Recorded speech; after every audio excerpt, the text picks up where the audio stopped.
Viajar como proyecto de vida. Qué lindo. ¿Cuánta bueno, gente? Hemos tenido historias Sí, de estas y sí. siempre que vos las mirás y decís, pero qué lindo. Y siempre nos sorprendemos, ¿viste? Porque uno escucha y la verdad que es maravilloso. En este caso es viajar con la familia por el mundo.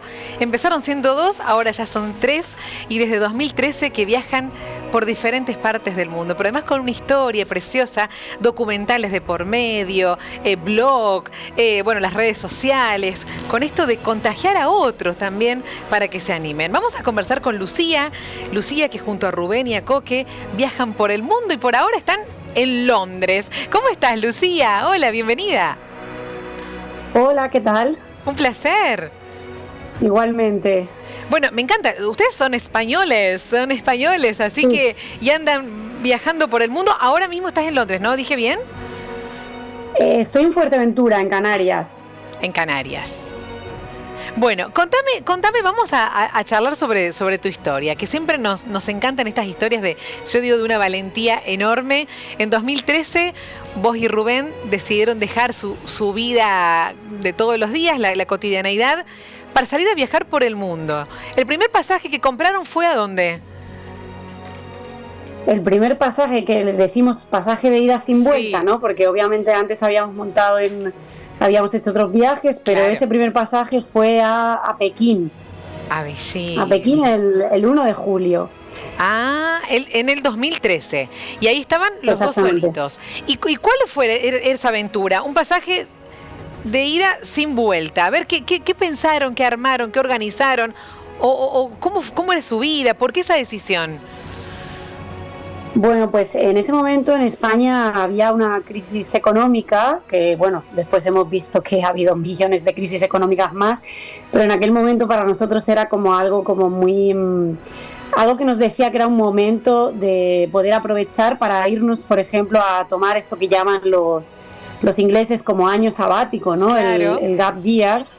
Y nosotros teníamos ese sueño de dar la vuelta al mundo, los dos, y entonces decidimos un poco ponernos manos a la obra para hacerlo realidad en ese año y pensamos, bueno, pues nos vamos, estamos este año viajando y cuando volvamos pues ya se habrá arreglado todo, el mundo ya estará perfecto cuando nosotros volvamos. Pero bueno, lo que ocurrió fue más que nada que lo que nunca volvimos fue a nuestra anterior vida, porque durante ese año pasaron muchas cosas, sobre todo reordenamos nuestras prioridades. Claro. Y bueno, y pensamos y conocimos muchas personas también que tenían formas de vida diferentes a lo que nosotros considerábamos una vida tradicional o una vida normal, lo pongo entre comillas, porque no hay vidas normales, ¿no? Pero bueno, ese año nos cambió mucho la forma de entender el futuro y quisimos que ese futuro fuera presente, ¿no? Quisimos un poco dejar de posponer sueños de alguna manera, ¿no? Porque esto es algo que todos tenemos muchas veces en la cabeza, ya lo haré cuando me jubile, cuando mis hijos sean más mayores, cuando supere esta mala racha. Y obviamente hay situaciones, ¿no? Siempre hay situaciones y momentos, pero el momento perfecto nunca llega. Pero es tan cierto lo que decís, tan cierto. Uno siempre espera el momento adecuado que no llega nunca o no sabemos si va a llegar. Y esperando ese momento adecuado deja de hacer tantas cosas. Bueno, ustedes decidieron no esperar ese momento adecuado, sino vivir el presente, ese famoso un día a la vez y disfrutar. Bueno, y así llevan desde 2013 viajando, ya no son 2, ahora la familia ha crecido y eso me encanta. Contame sobre tus niños. Sí, ya somos 4. Bueno, pues en el 2016, bueno, fue viajando, de hecho, que nosotros conocimos a muchas familias viajeras y también de alguna manera que nos enamoramos de los niños viajeros y las niñas viajeras, ¿no? Esa luz, es que cuando uno piensa en las características que tiene que tener un gran viajero, sí, es que casi todas son adjetivos que le puede aplicar uno a la infancia, ¿no? Porque vivir el presente, que es lo que hacen los niños y las niñas, tener ganas de explorar, tener ilusión, ver todo como si fuera la primera vez, porque ellos lo ven la primera vez, ¿no? Claro. La sorpresa, la mente limpia, no tienen prejuicios, están abiertos a todo, no saben qué es lo normal, puesto que al final lo pensamos, ¿no? Pues uno crece en una zona del mundo y nos habituamos a que eso es lo normal, pero si crece en otra zona del mundo, lo normal son otras cosas, ¿no? Entonces ellos todavía no tienen un histórico que les diga esto es lo normal y esto es lo anormal. Entonces llegan limpios al viaje, ¿no? Entonces estos niños que de alguna manera fueron los hijos y las hijas de las familias viajeras que nos fuimos cruzando durante esos años de viaje, pues nos hicieron querer formar una familia, nos enamoramos, decimos, ¿no?, de los niños viajeros. Nos hicieron querer formar una familia y seguir viajando con ellos, ¿no? Esto es algo también que a veces para algunas personas los niños se convierten en un freno para viajar por el mundo, y en nuestro caso y en el de otras muchas personas se convirtieron en el motor, porque todo eso bueno, ¿no?, que habíamos experimentado nosotros en los viajes queríamos y queremos compartirlo con ellos. Y entonces en el 2016 se sumó al equipo Coque, que ya tiene 9 años. ¿Coque? Y en el 2021 se sumó Tindaya, que tiene 4 ya. ¡Ay, qué divino! Ya son 4 viajando por el mundo. Y además me encanta porque ustedes tienen un blog que es algoquerecordar.com, que invito a la gente a entrar, y al Instagram también, que acá lo vemos, Algo que Recordar, donde ustedes van no contando qué se puede conocer, qué no, sino, y eso me encanta, ustedes hablan de los beneficios de viajar. Beneficios para ustedes como familia, para los niños, el pasar tiempo con su hijo. O sea, ustedes en el blog y en sus redes sociales hacen hincapié en eso, ¿no? Sí, absolutamente.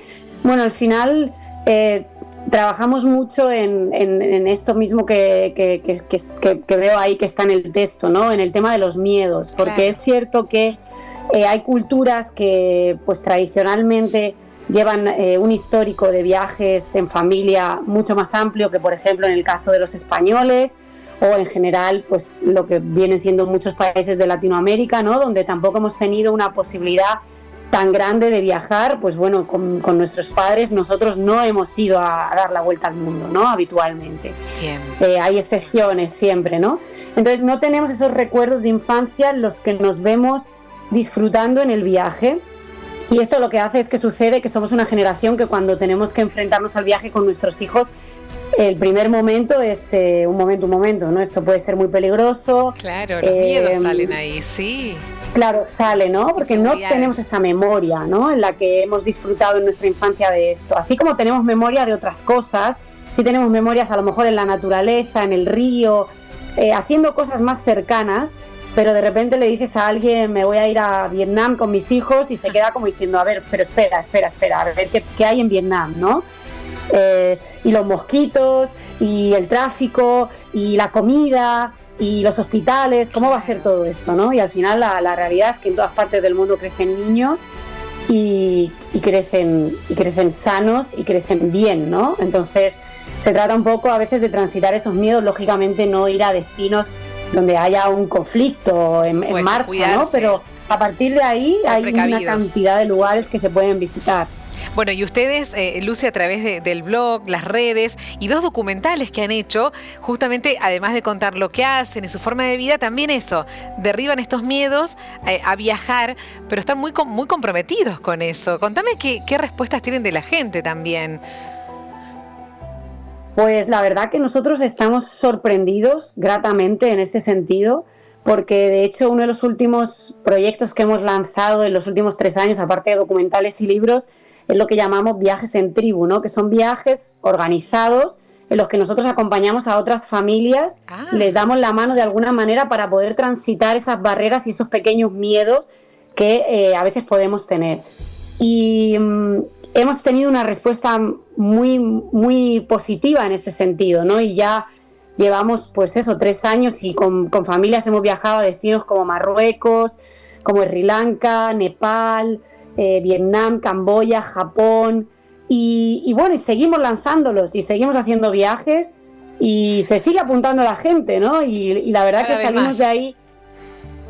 salimos de ahí como muy empoderados todos, que es, yo creo, lo más bonito de transitar los miedos, ¿no? Porque al final, para mí, uno de los beneficios del viaje de cara a la infancia y de cara a los adultos también, pero en la infancia se ve mucho, es que esa pequeña salida de nuestra zona de confort habitual hace que cuando volvemos a nuestra vida cotidiana volvemos muy empoderados y volvemos con muchas habilidades y muchas herramientas que nos ayudan, pues sobre todo a enfrentar el día a día y a solucionar problemas de formas diferentes, porque hemos visto cómo se hacen las cosas en otras partes del mundo y hemos visto que no siempre para solucionar se soluciona de una única manera, se puede solucionar de muchas, ¿no? Entonces siempre experimentan como un tirón, un crecimiento muy grande los niños cuando vuelven de los viajes. Y esto me lo dicen las familias siempre, ¿no? Me dicen, wow, he visto que era más tímido, que a veces tenía vergüenza de ir a preguntarle a otros adultos y de repente ha vuelto del viaje y es como que ¡guau! ¿No? Claro, ha vuelto a su zona de confort con nuevas herramientas, sí, ¿no? Totalmente. Se ha enfrentado a un mundo un poco más complejo y vuelve empoderado. Y esto es muy bonito para mí porque es ayudar, de alguna manera, es un crecimiento personal. Lucy, ¿cuáles son? ¿Y tienen planes para el resto o no? ¿O van planificando día a día? ¿Hay un próximo viaje ahora? Contame cómo sigue esto. Pues mira, ahora en una semanita nos vamos a Senegal, a un viaje en tribu también con familias, y ahora estamos planificando sobre todo los del verano. También hemos comenzado a lanzar viajes nacionales, un poco también por fomentar el turismo de cercanía y por acercar también a esos lugares donde no siempre llega el turismo, porque bueno, aquí en España se habla mucho de la masificación en algunas ciudades y lugares que están muy visitadas y el daño que hace el turismo, pero hay otra cantidad de lugares donde el turismo se recibe con los brazos abiertos, sí. Porque realmente hace mucho bien. Bueno, porque Argentina, son rutas por ejemplo, más desconocidas. Argentina, por ejemplo, Lucia, han venido varias veces a Argentina. Sí, nosotros somos unos enamorados de Argentina, la verdad. Hermoso. Argentina fuimos con Coque muy pequeño y lo recorrimos por varios lugares y nosotros hemos estado varias veces en pareja, también antes de ser pareja hemos estado en Argentina. Tenemos muchos amigos argentinos y de hecho siempre decimos que de estas familias que te hablaba, que nos inspiraron a nosotros, muchas de ellas son argentinas. Ay, qué bueno eso. Sí, nosotros amamos Argentina porque además, bueno, el argentino tiene esto, ¿no? Tiene esa capacidad de no rendirse, claro. Tiene esa capacidad, de esa creatividad, sí. Esta búsqueda de soluciones, y esto nos gusta mucho. Nosotros vamos muchas veces allí y nos empapamos de esto, ¿no? De esa energía que tenéis, que es tan poderosa en ese sentido. Qué bonito eso que decís y cómo hablas de nuestro país. Bueno, le vamos a recordar a la gente, el blog es algoquerecordar.com, el Instagram que lo compartíamos ahí es algo que recordar, ahí los pueden seguir, ahí está, mira, algo que recordar, donde, bueno, ustedes van mostrando todo lo que hacen y es maravilloso seguirlos ahí porque entusiasma a otros y además, bueno, 2 documentales han creado en esto de animar a otros a hacer su propio viaje. Luz, un placer enorme conocerte, muchísimas gracias por este ratito que nos regalaste. Gracias a ti. Un abrazo gigante. Enorme para vos también.